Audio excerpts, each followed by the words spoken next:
Hello friends, welcome back to our channel. ಹೇಗಿದ್ದೀರಾ ಎಲ್ಲರೂ ಚೆನ್ನಾಗಿದ್ದೀರಾ ಅಂತ ಅಂದ್ಕೊಂಡಿದ್ದೀನಿ. ನನ್ನ ಚಾನಲ್ಗೆ ಯಾರಾದರೂ ಸಬ್ಸ್ಕ್ರೈಬ್ ಮಾಡಿದ್ರೆ ನೋಡ್ತಾ ಇದ್ದರೆ ದಯವಿಟ್ಟು ಸಬ್ಸ್ಕ್ರೈಬ್ ಮಾಡ್ಕೊಂಡು ನೋಡಿ ಅಂತ ಹೇಳ್ತಾ ಇವತ್ತಿನ ವೀಡಿಯೋನ ಕೂಡ ಶೇರ್ ಮಾಡ್ತಾ ಇದ್ದೀನಿ. ಸೊ ಇವತ್ತಿನ ವೀಡಿಯೋದಲ್ಲಿ ಏನಪ್ಪ ಸ್ಪೆಷಲ್ ಅಂತಂದರೆ, ರೀಸೆಂಟಾಗಿ ನಾನು ಹೇಳಿದ್ದೆ ಅಲ್ವಾ, ಮನೆ ಎಲ್ಲ ತುಂಬ ಸೋರ್ತಿತ್ತು ಅಂತ ಹೇಳಿಬಿಟ್ಟು.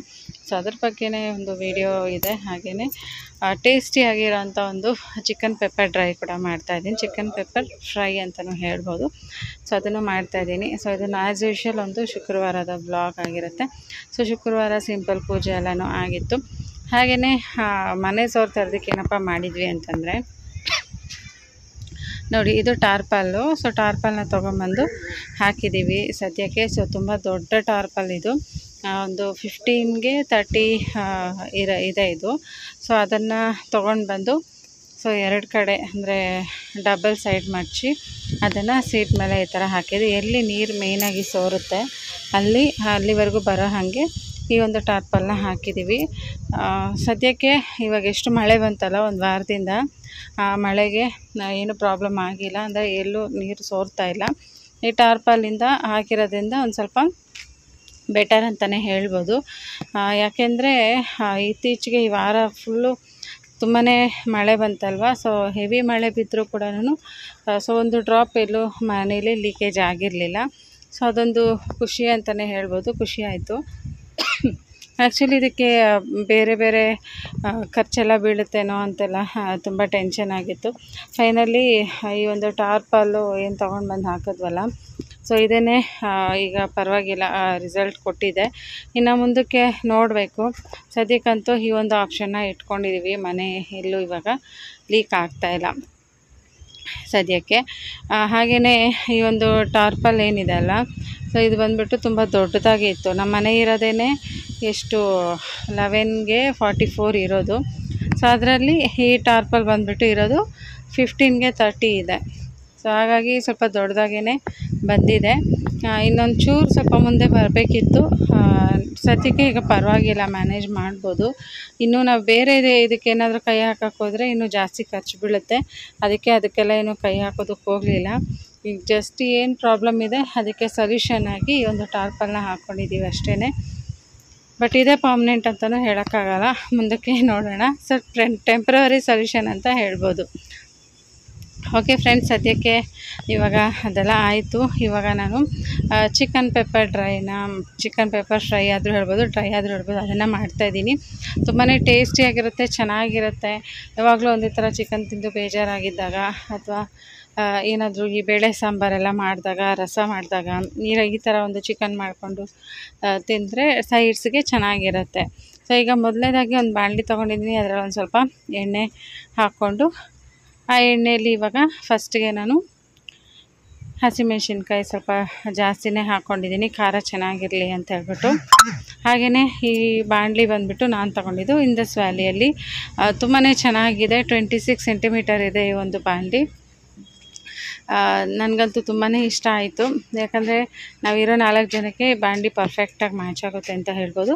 ನಿಮಗೂ ಬೇಕಂದರೆ ಡಿಸ್ಕ್ರಿಪ್ಷನ್ ಬಾಕ್ಸಲ್ಲಿ ಲಿಂಕ್ ಹಾಕಿರ್ತೀನಿ, ಹೋಗಿ ಚೆಕ್ ಮಾಡಿ. ನಿಮಗೆ ಡಿಸ್ಕೌಂಟ್ ಕೂಡ ಸಿಗುತ್ತೆ ನನ್ನ ಕೂಪನ್ ಕೋಡ್ ಯೂಸ್ ಮಾಡೋದ್ರಿಂದ. ಕೂಪನ್ ಕೋಡ್ ಸೌಮ್ಯ ಅಂತ ಯೂಸ್ ಮಾಡಿದ್ರೆ ನಿಮಗೆ ಡಿಸ್ಕೌಂಟ್ ಸಿಗುತ್ತೆ. ಓಕೆ, ಹಾಗೆಯೇ ಇದಕ್ಕೆ ನಾನು ಇವಾಗ ಒಂದು 3 ಈರುಳ್ಳಿನ ಸ್ವಲ್ಪ ಚಿಕ್ಕದಾಗಿ ಹೆಚ್ಚಿಟ್ಕೊಂಡು 3 ಈರುಳ್ಳಿನ ಹಾಕ್ಕೊಳ್ತಾ ಇದ್ದೀನಿ. ಸೊ ಇನ್ನೂ ಸಣ್ಣಗೆ ಬೇಕಾದರೆ ಹೆಚ್ಚಿಟ್ಕೋಬೋದು. ಸೊ ನಾನು ಒಂದು 3 ಈರುಳ್ಳಿ ಇಷ್ಟಕ್ಕೇ ಹೆಚ್ಚಿಟ್ಕೊಂಡಿದ್ದೀನಿ. ಆಮೇಲೆ ಕರ್ಕೋಗ್ಬಿಡುತ್ತೆ ಅದು ಚಿಕನ್ ಬೇಯ್ತಾ. ಸೊ ಇವಾಗ ಇದನ್ನು ಎಣ್ಣೆಯಲ್ಲಿ ಚೆನ್ನಾಗಿ ಫ್ರೈ ಮಾಡಬೇಕು. ಸೊ ನಾವು ಎಷ್ಟು ಚೆನ್ನಾಗಿ ಫ್ರೈ ಮಾಡ್ತೀವಲ್ಲ ಅಷ್ಟು ಚೆನ್ನಾಗಿ ಬರುತ್ತೆ. ಈಗ ನಾನು ಇದಕ್ಕೆ ಶುಂಠಿ ಬೆಳ್ಳುಳ್ಳಿ ಪೇಸ್ಟನ್ನು ಹಾಕ್ಕೊಳ್ತಾ ಇದ್ದೀನಿ. ಸೊ ಶುಂಠಿ ಬೆಳ್ಳುಳ್ಳಿ ಪೇಸ್ಟ್ ಅರೌಂಡ್ 1-1.5 ಸ್ಪೂನು ಅಷ್ಟು ಶುಂಠಿ ಬೆಳ್ಳುಳ್ಳಿ ಪೇಸ್ಟನ್ನು ಹಾಕ್ಕೋಬೇಕು. ಸೊ ನಾನೀಗ ಮಾಡ್ತಾ ಇರೋದು ಅರೌಂಡು 1 kgಗೆ. ಸೊ 1 kgಗೆ ಆಗೋಷ್ಟು ಮಾಡ್ತಾಯಿದ್ದೀನಿ. ಹಾಗಾಗಿ ಇಷ್ಟೊಂದು ಕ್ವಾಂಟಿಟಿಯಲ್ಲಿ ತೊಗೊಂಡಿದ್ದೀನಿ. ಸೊ ಈ ಬಾಣಲಿನೂ ಅಷ್ಟೇ 1 kgಕ್ಕೆ ಕರೆಕ್ಟಾಗಿ ಇತ್ತು. ಸೊ ಹಾಗಾಗಿ ಚೆನ್ನಾಗಿತ್ತು. ಯಾಕಂದರೆ ಇದು ದಪ್ಪ ತಳ ಇರೋದ್ರಿಂದ ಬೇಗ ಏನೇ ನಾವು ಐಟಮ್ ಮಾಡಿದ್ರೂ ಕೂಡ ಬೇಗನೆ ಸೀದೋಗೋದಿಲ್ಲ.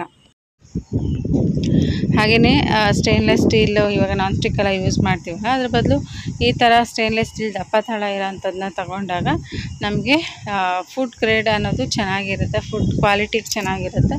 ನಾನ್ ಸ್ಟಿಕ್ಕಲ್ಲಿ ಮಾಡೋದ್ರಿಂದ ನಾನ್ ಸ್ಟಿಕ್ಕಲ್ಲಿ ಇರೋಂಥ ಕೋಟಿಂಗ್ ಎಲ್ಲನೂ ನಾವು ಮಾಡೋಂಥ ಅಡುಗೆಗೆ ಅಂಟ್ಕೊಳ್ಳುತ್ತೆ. ಅದರ ಬದಲು ಸ್ಟೇನ್ಲೆಸ್ ಸ್ಟೀಲಲ್ಲಿ ಈ ರೀತಿ ತೊಗೊಂಡಾಗ ನಾವು ತುಂಬಾ ಹೈಜೀನಿಕ್ಕಾಗಿ ಅಡುಗೆಗಳನ್ನ ಮಾಡ್ಕೊಂಡು ತಿನ್ಬೋದು. ಸೊ ಇವಾಗ ನಾನು ಇದಕ್ಕೆ ಒಂದು ಸ್ವಲ್ಪ ಅರಿಶಿನ ಕೂಡ ಆ್ಯಡ್ ಮಾಡಿದ್ದೀನಿ. ಸೊ ಅರಿಶಿನ ಎಲ್ಲ ಹಾಕಿಬಿಟ್ಟು ಒಂದು ಸ್ವಲ್ಪ ಹಾಗೆ ತಿರುಗಿಸ್ಕೊಡ್ತೀನಿ. ಸೊ ಇವಾಗ ನೆಕ್ಸ್ಟ್ ಇದಕ್ಕೆ ನಾನು ಟೊಮೆಟೊನ ಆ್ಯಡ್ ಮಾಡ್ತಾಯಿದ್ದೀನಿ. ಇದರಲ್ಲಿ ದೊಡ್ಡದಾಗಿರೋದಂತೂ ದೊಡ್ಡ ಟೊಮೆಟೊ, ಒಂದು ಟೊಮೆಟೊನ ಆ್ಯಡ್ ಮಾಡ್ಕೊಂಡಿದ್ದೀನಿ. ಹಾಗೆಯೇ ಕೊತ್ತಂಬರಿ ಸೊಪ್ಪು, ಪುದೀನ ಎರಡನ್ನೂ ಸೈಡ್ನಾಗೆ ಹೆಚ್ಚಿಟ್ಕೊಂಡು ಇವಾಗಲೇ ಅದಕ್ಕೆ ಹಾಕ್ಬಿಡ್ತೀನಿ. ಸೊ ಇವೆಲ್ಲನೂ ಇವಾಗ ಚೆನ್ನಾಗಿ ಹುರ್ಕೊಳ್ಳೋಣ. ಸೊ ಫುಲ್ಲು ಇದನ್ನು ಚೆನ್ನಾಗಿ ಫ್ರೈ ಮಾಡ್ಕೋಬೇಕು. ಇದಕ್ಕೆ ಯಾವುದೇ ಥರ ನೀರು ಹಾಕೋ ಅವಶ್ಯಕತೆಯೇ ಇಲ್ಲ. ಸೊ ಒಂದು ಡ್ರಾಪ್ ನೀರು ಕೂಡ ಇದಕ್ಕೆ ಆ್ಯಡ್ ಮಾಡಲ್ಲ ನಾನು. ಸೊ ಹಾಗೆಯೇ ಇದನ್ನು ಚಿಕನ್ನ ಚೆನ್ನಾಗಿ ಬೇಯಿಸ್ಕೋಬೇಕು. ಯಾಕಂದರೆ ಇದರಲ್ಲಿ ಈರುಳ್ಳಿಯಲ್ಲಿ ಮತ್ತು ಚಿಕನಲ್ಲಿ ಮತ್ತು ಟೊಮೆಟೊಲಿ ಸೊ ಇದು 3 ಕೂಡ ನೀರು ಬಿಡುತ್ತಲ್ವ. ಸೊ ಹಂಗಾಗಿ ಇದಕ್ಕೆ ಏನು ನೀರು ಆ್ಯಡ್ ಮಾಡೋದು ಬೇಡ. ಈಗ ರುಚಿಗೆ ಬೇಕಾದಷ್ಟು ಉಪ್ಪನ್ನು ಆ್ಯಡ್ ಮಾಡ್ಕೊಳ್ತಾ ಇದ್ದೀನಿ. ಆಲ್ರೆಡಿ ಶುಂಠಿ ಬೆಳ್ಳುಳ್ಳಿ ಪೇಸ್ಟ್ ನಾವು ಅಂಗಡಿಯಿಂದ ತಂದಿದ್ದರೆ ಅದರಲ್ಲಿ ಉಪ್ಪು ಆ್ಯಡ್ ಆಗಿರುತ್ತೆ. ನೋಡಿಕೊಂಡು ಟೇಸ್ಟ್ಗೆ ಹಾಕ್ಕೋಬೇಕು. ಮತ್ತು ಚಿಕನ್ಗೆ ಜಾಸ್ತಿ ಉಪ್ಪು ಹಾಕ್ಬಿಟ್ರೆ ಉಪ್ಪು ರೋಸ್ ಆಗಿಬಿಡುತ್ತೆ. ಸೊ ಚಿಕನ್ ಕೂಡ ಉಪ್ಪು ಬಿಡೋದ್ರಿಂದ ಸೊ ಹಾಗಾಗಿ ನೋಡಿಕೊಂಡು ಉಪ್ಪನ್ನು ಆ್ಯಡ್ ಮಾಡಬೇಕು ಚಿಕನ್ಗೆ ಆ್ಯಡ್ ಮಾಡಬೇಕಾದ್ರೆ. ಸೊ ಇವಾಗ ಇದೆಲ್ಲನೂ ಆಗಿದೆ. ಫೈನಲಾಗಿ ನಾನು ಚಿಕನ್ನ ಆ್ಯಡ್ ಮಾಡ್ತಾಯಿದ್ದೀನಿ. ಸೊ ಚಿಕನ್ ಈ ರೀತಿ ಕಟ್ ಮಾಡಿರೋ ಅಂಥದ್ದು ಆ್ಯಡ್ ಮಾಡಿಕೊಂಡು ಅದಕ್ಕೇ ಚೆನ್ನಾಗಿ ಫ್ರೈ ಮಾಡ್ಕೋಬೇಕು ಇವಾಗ. ಸೊ ಚಿಕನೆಲ್ಲ ಚೆನ್ನಾಗಿ ಫ್ರೈ ಆಗಬೇಕು. ಇದಕ್ಕೇನು ನೀರು ಆ್ಯಡ್ ಮಾಡೋದೇನು ಬೇಡ, ಇಷ್ಟೇ ಚೆನ್ನಾಗಿ ಇದರಲ್ಲೇ ಫ್ರೈ ಆಗಬೇಕು ಅಷ್ಟೇನೆ. ಸೊ ಹಾಗೆಯೇ ಇನ್ನೊಂದಷ್ಟು ಇತ್ತೀಚೆಗೆ ನಾನು ಯಾವುದೇ ವೀಡಿಯೋಸು ಮಾಡೋಕ್ಕಾಗಿರಲಿಲ್ಲ, ಖಂಡಿತ ಮುಂದೆ ಮಾಡ್ತೀನಿ. ಏನೋ ನೆಕ್ಸ್ಟು ಒಂದು ಸ್ವಲ್ಪ ಕೆಲಸಗಳಿತ್ತು ನನಗೆ, ಹಾಗಾಗಿ ವೀಡಿಯೋಸ್ ಏನೂ ಮಾಡೋಕ್ಕಾಗಿರಲಿಲ್ಲ. ಈಗ ನೆಕ್ಸ್ಟು ಒಂದು ಸ್ವಲ್ಪ ಫ್ರೀ ಮಾಡಿಕೊಂಡು ವೀಡಿಯೋಸ್ನ ಸ್ಟಾರ್ಟ್ ಮಾಡಬೇಕು. ಎಷ್ಟೋ ಸಲ ಆ ಥರ ಅಂದ್ಕೊಳ್ತೀನಿ, ಮಾಡೋಕ್ಕೆ ಆಗ್ತಿಲ್ಲ. ಆ್ಯಕ್ಚುಲಿ ಬೆಳಗ್ಗೆ ಸಂಜೆ ಇವಾಗ ಸ್ಕೂಲ್ ಬೇರೆ, ಇಷ್ಟು ದಿನ ಸ್ಕೂಲ್ ಬೇರೆ ಇರಲಿಲ್ವಲ್ಲ. ಸೊ ಹಂಗಾಗಿ ಬೆಳಗ್ಗೆ ಸ್ವಲ್ಪ ಲೇಟಾಗಿ ಎದ್ಬಿಡ್ತಾಯಿದ್ವಿ. ಇನ್ಮೇಲೆ ಈಗ ಸ್ವಲ್ಪ ರೆಗ್ಯುಲರ್ ಕ್ಲಾಸಸ್ ಎಲ್ಲ ಸ್ಟಾರ್ಟ್ ಆಗಿರೋದ್ರಿಂದ ಬೇಗ ಹೋಗಬೇಕಲ್ಲ. ಈಗ ವಿಜಯ್ ಸ್ಕೂಲ್ಗೆ ಹೋಗ್ತಾ ಇದ್ದಾನೆ. ಇವಾಗ ಅವನಿಗಾದರೂ ಬೇಗ ಎದ್ದು ಟಿಫಿನೆಲ್ಲ ರೆಡಿ ಮಾಡಿಕೊಡ್ಬೇಕು. ಹಂಗಾಗಿ ಈ ನಡುವೆ ಇವಾಗ ಒಂದು ಸೋಮವಾರದಿಂದನೇ ಸ್ವಲ್ಪ ಬೇಗ ಎದ್ದೊಳ್ತಾ ಇರೋದು. ಅದಕ್ಕಿಂತ ಮುಂಚೆ ಎಲ್ಲನೂ ಲೇಟ್ ಆಗಿಬಿಡ್ತಾಯಿತ್ತು. ಎಷ್ಟು ಬೇಗ ಎದ್ದೊಳ್ಬೇಕಂದ್ರೂ ಆಗ್ತಾನೇ ಇರಲಿಲ್ಲ. ಹಾಗಾಗಿ ಇವಾಗ ನೋಡಬೇಕು, ಇನ್ನೂ ಸ್ವಲ್ಪ ವ್ಲಾಗ್ಸ್ ಎಲ್ಲ ಫಸ್ಟ್ ಈ ಥರ ವ್ಲಾಗ್ಸ್ ಎಲ್ಲ ಮಾಡ್ಕೊಂಡು ಹೋಗೋಣ ಅಂತ ಅಂದ್ಕೊಂಡಿದ್ದೀನಿ. ಬಟ್ ನೋಡೋಣ ಎಷ್ಟಾಗುತ್ತೋ ಅಷ್ಟು ಮಾಡ್ಕೊಂಡು ಹೋಗಬೇಕು. ಸೊ ಇವಾಗ ಚಿಕನ್ ಎಲ್ಲನೂ ಚೆನ್ನಾಗಿ ಫ್ರೈ ಆಗಿದೆ ನೋಡಿ, ಒಂದು ಸ್ವಲ್ಪ ಅದು ಫ್ರೈ ಆಗಿರೋ ಥರ ಕಾಣ್ತಾ ಇದೆ. ಇವಾಗ ನಾನು ಇದಕ್ಕೆ ಟೇಸ್ಟಕ್ಕೆ ಒಂದು ಸ್ಪೂನ್ ಆಗೋಷ್ಟು ಖಾರದ ಪುಡಿ ಹಾಕ್ಕೊಂಡಿದ್ದೀನಿ. ಸೊ ನಮ್ಮ ಮನೇಲಿ ಸ್ವಲ್ಪ ಖಾರ ಜಾಸ್ತಿ ತಿನ್ನೋದ್ರಿಂದ 1.5 ಸ್ಪೂನಷ್ಟು ಹಾಕ್ಕೊಂಡಿದ್ದೀನಿ. ಸೊ ಟೇಸ್ಟ್ ನಿಮಗೆ ಯಾವ ಥರ ಬೇಕೋ ಆ ಥರ ನೋಡ್ಕೊಳ್ಳಿ ಖಾರದ ಪುಡಿನ. ನಮ್ಮ ಮನೇಲಿ ಸ್ವಲ್ಪ ಸ್ಪೈಸ್ ಜಾಸ್ತಿ ತಿಂತೀವಿ, ಹಾಗಾಗಿ ಒಂದು ಸ್ವಲ್ಪ ಖಾರದ ಪುಡಿ ಜಾಸ್ತಿ ಹಾಕ್ಕೊಂಡಿದ್ದೀನಿ. ಆ್ಯಂಡ್ ಈ ಒಂದು ಚಿಕನ್ನ ನಾನು ಮಾಡ್ತಾ ಇರೋದು ಬಂದ್ಬಿಟ್ಟು ಸಂಡೇ. ಯಾಕಂದರೆ ಸ್ಟಾರ್ಟಿಂಗೇ ನಾನು ಫ್ರೈಡೇ ಮಾಡಿರೋಂಥ ಪೂಜೆನ ತೋರಿಸಿದ್ದೆ. ಹಾಗೆಯೇ ಈ ವ್ಲಾಗ್ನ ಅಂದರೆ ಈ ಒಂದು ವಿಡಿಯೋನ ಮಾಡ್ತಾ ಇರೋದು ಬಂದ್ಬಿಟ್ಟು ಚಿಕನ್ ಮಾಡ್ತಾ ಇರೋದು ಸಂಡೇ ಮಾಡಿದ್ದು. ಸೊ ಸಂಡೇ ಮಾಡಿರೋದನ್ನ ಈಗ ಅದಕ್ಕೇ ಆ್ಯಡ್ ಮಾಡಿದ್ದೀನಿ ಅಷ್ಟೇ. ಆಮೇಲೆ ಮತ್ತೆ ಕನ್ಫ್ಯೂಸ್ ಮಾಡ್ಕೊಂಬೇಡಿ.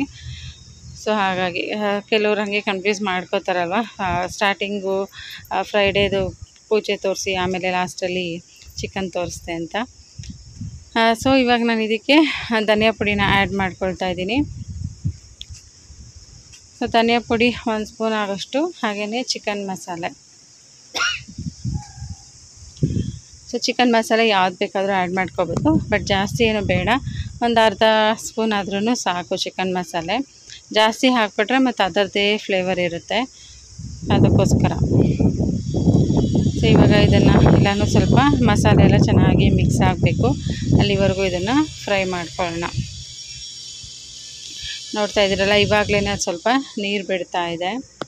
ಸೊ ಚಿಕನ್ನು ಮತ್ತು ಟೊಮೆಟೊ ಈರುಳ್ಳಿ ಎಲ್ಲ ಹಾಕಿರ್ತೀವಲ್ಲ, ಸೊ ಅದೇ ಚೆನ್ನಾಗಿ ನೀರು ಬಿಟ್ಕೊಳ್ಳುತ್ತೆ.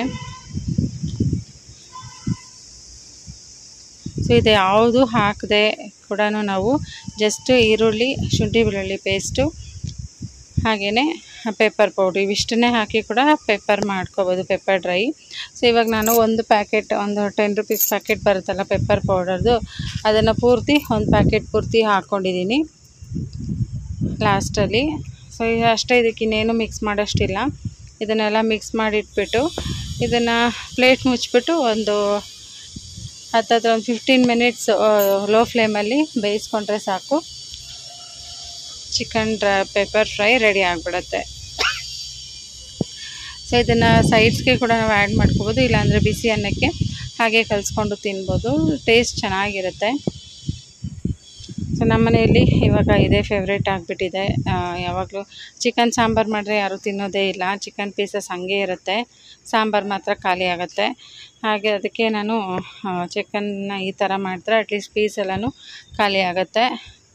ಅದಕ್ಕೋಸ್ಕರ ಅನ್ನ ಕೂಡ ಅನ್ನಕ್ಕೆ ಹಾಗೆ ಡೈರೆಕ್ಟಾಗಿ ಕಲಿಸ್ಕೊಳ್ತಾರಲ್ವ, ಅದರೊಂದು ಸ್ವಲ್ಪ ಗೊಜ್ಜಿರೋದ್ರಿಂದ ಸೊ ಹಾಗಾಗಿ ಅನ್ನನೂ ಖಾಲಿ ಆಗುತ್ತೆ, ಚಿಕನ್ ಪೀಸು ಖಾಲಿ ಆಗುತ್ತೆ.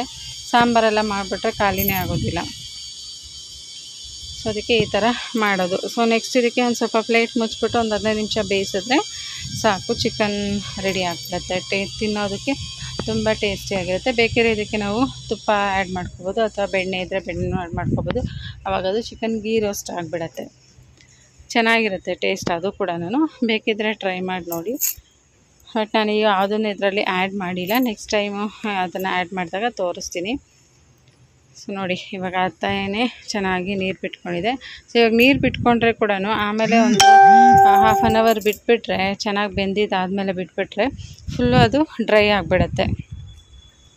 ನಾವು ಪೀಸ್ನ ಹಾಗಾಗೇ ಎತ್ಕೊಂಡು ತಿನ್ಬೋದು, ಆ ಥರ ಇರುತ್ತೆ. ಆವಾಗ ಆ ಪೀಸ್ ತಿನ್ನೋದಕ್ಕೂ ಟೇಸ್ಟಿಯಾಗಿರುತ್ತೆ, ಯಾಕಂದರೆ ಮಸಾಲೆ ಎಲ್ಲ ಚೆನ್ನಾಗಿ ಇಟ್ಕೊಂಡಿರುತ್ತಲ್ವ, ಆ ಪೀಸ್ನ ಹಾಗಾಗಿ ತಿನ್ನೋದಕ್ಕೂ ಚೆನ್ನಾಗಿರುತ್ತೆ. ನನಗೆ ಈ ಥರ ಇಷ್ಟ ತಿನ್ನೋದಕ್ಕೆ ಚಿಕನ್ನ. ಸಾಂಬಾರೆಲ್ಲ ಮಾಡಿದಾಗ ಅದರಲ್ಲಿರೋಂಥ ಚಿಕನ್ ತಿನ್ನೋದಕ್ಕೇನು ಅಷ್ಟು ಇಷ್ಟ ಆಗೋದಿಲ್ಲ.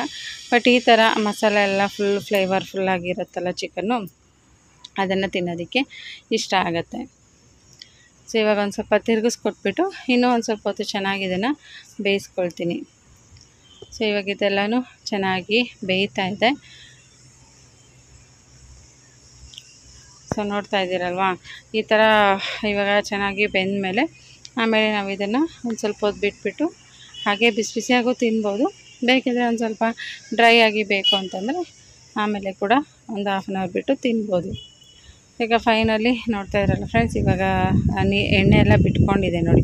ಸೊ ಈ ಥರ ಎಣ್ಣೆ ಎಲ್ಲ ಬಿಟ್ಕೊಂಡು ಬಂದರೆ ಮಸಾಲೆ ಎಲ್ಲ ಚೆನ್ನಾಗಿ ಕುಕ್ ಆಗಿದೆ, ಹಾಗೆಯೇ ಚಿಕನ್ ಕೂಡ ಬೆಂದಿದೆ ಅಂತ ಅರ್ಥ. ಸೊ ಎಣ್ಣೆ ಎಲ್ಲ ಚೆನ್ನಾಗಿ ಬಿಟ್ಕೊಂಡು ಬಂದಾಗ ಇದನ್ನು ಆಫ್ ಮಾಡಿಕೊಂಡು ಆಮೇಲೆ ಸರ್ವ್ ಮಾಡ್ಕೊಳ್ಳೋದು ಅಷ್ಟೇ. ಸೊ ಟೇಸ್ಟ್ ಅಂತೂ ತುಂಬಾ ಚೆನ್ನಾಗಿತ್ತು. ಉಪ್ಪು, ಖಾರ, ಹುಳಿ ಎಲ್ಲನೂ ಪರ್ಫೆಕ್ಟಾಗಿತ್ತು. ಖಾರವಾಗಿ ಈ ಚಳಿಗೆ ಖಾರವಾಗಿ ಚಿಕನ್ ಪೀಸ್ ತಿಂತಾಯಿದ್ರೆ ತುಂಬಾ ಚೆನ್ನಾಗಿರುತ್ತೆ. ಗ್ರೇವಿ ಬೇಕು ಅಂತಂದರೆ, ಅಂದರೆ ಗ್ರೇವಿ ಕೂಡ ಏನು ಅಲ್ಲ ಇದು, ಆಮೇಲೆ ಇದು ಫುಲ್ ಗಟ್ಟಿ ಆಗಿಬಿಡುತ್ತೆ. ಓಕೆ ಫ್ರೆಂಡ್ಸ್, ಇದಾಗಿತ್ತು ಇವತ್ತಿನ ಒಂದು video. Thank you so much for watching. Take care, bye by.